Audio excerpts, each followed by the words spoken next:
আসসালামু আলাইকুম। আশা করি সবাই ভালো আছেন। আজকে আমাদের কাছে আরও দুইটা টয়োটা এক্সিও গিয়ার বক্সের প্রবলেম নিয়ে আসছে। আজকে দুইটা এক্সিওর সিভিটি গিয়ার রিপেয়ার করব আমরা। আমাদের এখানে hybrid, non hybrid, CVT, multi যে কোনো গিয়ার বক্স ওয়ারেন্টি সহ রিপেয়ার করে থাকি। আপনাদের গাড়ির গিয়ার বক্সের যে কোনো সমস্যার জন্য আমাদের সাথে যোগাযোগ করতে পারেন। ওয়ারেন্টি সহ ইনশাল্লাহ আমরা কাজ করে থাকি। ইউজারদেরকে উদ্দেশ্য করে বলবো, আপনাদের যাদের সিভিটি বা মাল্টি গিয়ার আছে তারা অবশ্যই নির্দিষ্ট সময় অনুযায়ী আপনারা গিয়ার অয়েলটি পরিবর্তন করবেন। কারণ এই গিয়ার অয়েল যদি আপনারা দেরি করে চেঞ্জ করেন তাহলে আপনার এই গিয়ারগুলো বেশি নষ্ট হয়। 35,000 মাইলেজ হলে পরেই আপনারা একবার চেক আপ করে দেখবেন আপনার গিয়ার অয়েলের কন্ডিশনটা কী পর্যায়ে আছে।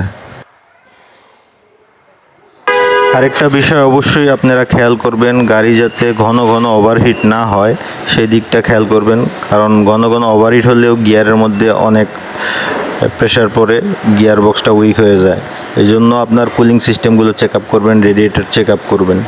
ইউজারদের উদ্দেশ্য করে আরেকটি কথা বলবো, অনেকেই গিয়ার বক্স রিপেয়ার করে থাকে বিভিন্ন জায়গায়। আপনারা একটু খেয়াল রাখবেন আপনাদের গিয়ার বক্সটি কাজ করার পরে যাতে ক্যালিব্রেশন নেয়। কারণ অনেকেই রিপেয়ার করে সেটাকে নন ক্যালিব্রেট করে ফেলে, পুনরায় এটা আর ক্যালিব্রেশন নেয় না এবং আপনার গাড়ি স্মুথ চলবে না, যার কারণে আপনার গাড়ি সিএনজি, অকটেন এগুলো অপচয় বেশি হবে, গাড়িও স্মুথলি চলবে না। এই বিষয়টি খেয়াল রাখবেন। অনেকেই এইভাবে কাজ করে থাকে, নন ক্যালিব্রেশন মোডে গিয়ার বক্স রিপেয়ার করে থাকে।